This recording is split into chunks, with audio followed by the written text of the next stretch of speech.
காற்றாலை கயத்தாறு, குறிப்பாக கயத்தாறு ஏரியாவில் வந்து காற்றாலை இருந்தாலும் பெரிய மிஷின் சுத்தம். அதன் மூலம் என்ன பண்ணுறாங்க, மின்சாரத்தை உற்பத்தி பண்ணி அவங்க வந்து மற்றவங்க டிஸ்ட்ரிபியூட் பண்ணுறாங்க. ஆனால் நம்ம பக்கம் நம்ம திருவண்ணாமலை, விழுப்புரம், நம்ம சரௌண்டிங்லாம் வந்து அதுமாதிரி வாய்ப்புகள் இல்லை. எனவே நாம் வந்து மின்சாரத்தை சேமிக்கணும்.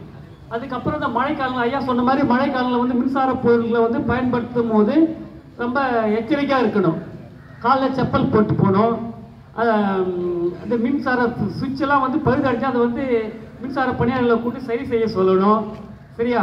இந்த மின்சார சுவிட்சு வந்து எல்லாமே வந்து குறிப்பிட்ட காலம் தான் லைஃப் இருக்கும். அதுக்கப்புறம் என்ன பண்ணால் சுவிட்சு போயிடும். நம்ம கை வச்ச உடனே அது ஒர்க் ஆகாது. நம்ம வந்து 100 ரூபா கொடுத்து மாற்றுறதுக்கு பால் மாறிட்டு என்ன பண்ணுவோம், இங்கே வேடிக்கை பார்த்து சுவிட்சில் கை வச்சு பார்த்தா நம்ம கை உள்ள கரெக்ட் மின்சாரத்தை தொடும். மின்சாரம் நம்மளை வந்து தாக்கத்தை கிடையாது. நாமளாம் மின்சாரத்தை தேடி போனால் நமக்கு வந்து பாதிப்போம். அது அந்த பாம்பு கடிச்சா கூட சொல்லுவாங்க, என்ன பண்ணுவோம், ஆஸ்பத்திரி எடுத்து ஆம்புலன்ஸ் எடுத்து போகலாம். ஆனால் மின்சாரம் ஷாக் அடிச்சா என்ன பண்ண முடியாது, காப்பாற்றவே முடியாது. சரியா? நம்ம 108க்கு ஃபோன் பண்ணி உடனே ஆஸ்பத்திரி எடுத்து மின்சாரத்தில் பாதிப்புக்குள்ளானவங்களாம் காப்பாற்றவே முடியாது. எனவே மாணவர்களை நீங்கள் உங்களை சார்ந்தவர்களுக்கும் உங்கள் நண்பர்களுக்கும் குடும்ப உறுப்பினர்களுக்கும் வந்து அவேர்னஸ் விழிப்புணர்வை கொடுத்த. இன்றைக்கி எங்கள் பள்ளியில் வந்தாங்க, மின்சார வாரியத்தில் வந்தாங்க. தேவையில்லாதப்போ வந்து மின் விளக்குகளையோ மின்சார விசிறிகளையோ அந்த ஃபேன்ஸையோ வந்து போடக்கூடாது. டிவி மற்றதெல்லாம் ஆஃப் பண்ணிக்கணும். செல்ஃபோன் பேசும்போது சுவிட்ச் ஆஃப் பண்ணிட்டு தான், சாரி, இந்த சார்ஜ் ஆகாத கண்டிஷனில் தான் என்ன பண்ணணும் பேசணும். சார்ஜ் போட்டு பேசுறது, காது கிட்ட வச்சு பேசுறது, அதெல்லாம் வந்து அவன் செய்யக்கூடாதுன்னு சொல்லிட்டு சொன்னாங்க. அப்படின்னு சொல்லிட்டு நீங்கள் வந்து சொல்லணும். இப்போ உங்களுக்கெல்லாம் வந்து 9வது பிள்ளைங்க ஒரு 15 வயசு, உங்களுக்கு நீங்கள் ஒரு இன்னும் 50 வருஷம் 60 வருஷத்துலேருந்து வந்து இந்த வருஷத்தில் வந்து 2024 எங்கள் பள்ளியில் வந்து அவேர்னஸ் கொடுத்தாங்க. அதை வந்து நினைவில் வச்சுக்கணும். சரி? அதுக்கு தான் உங்களை தேடி வராங்க. வயதானவங்களை கூட சொன்னால் என்ன பண்ணுவாங்க, அவங்க வந்து எல்லாம் மறந்துடுவாங்க, ஞாபகம் மாதிரி. உங்களுக்கு நீங்கள் படிக்கிற பிள்ளைங்க ஞாபக சக்தி உங்களுக்கு அதிகமாக இருக்கும். நீங்கள் உங்கள் மூலியமும் மற்றவங்களும் செய்திகள் போய் சேர்ந்து உங்களை தேடி வந்திருக்காங்க. செய்வீங்களா? நீங்களும் என்ன பண்ணணும், மின்சாரத்தை சேமிக்கணும். உங்களை சார்ந்தவங்களுக்கும் அந்த விழிப்புணர்வை கொடுக்கணும். வாய்ப்புக்கு நன்றி.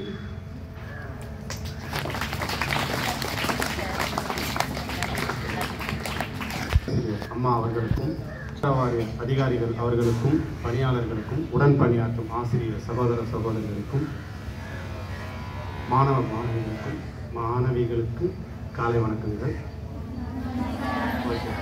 இப்போ நம்ம ஸ்கூலில் வந்து இந்த மின்சார சிக்கனம் மற்றும் பாதுகாப்பு பற்றி நமக்கு அதிகாரிகள் அவர்களும் ஐயா அவர்களும் அம்மா அவர்களும் உங்ககிட்ட எடுத்துரைச்சாங்க. காதால் கேட்டுட்டு அப்படியே இங்கேயே விட்டுட்டு போயிடக்கூடாது. நாங்கள் படிக்கும்போது சொன்னது மாதிரி தான் இப்போவும் சொல்லிகிட்டு இருக்காங்க. உங்களை எத்தனை பேருக்கு ஷாக் அடிச்சிருக்கு? கை தூக்குங்க.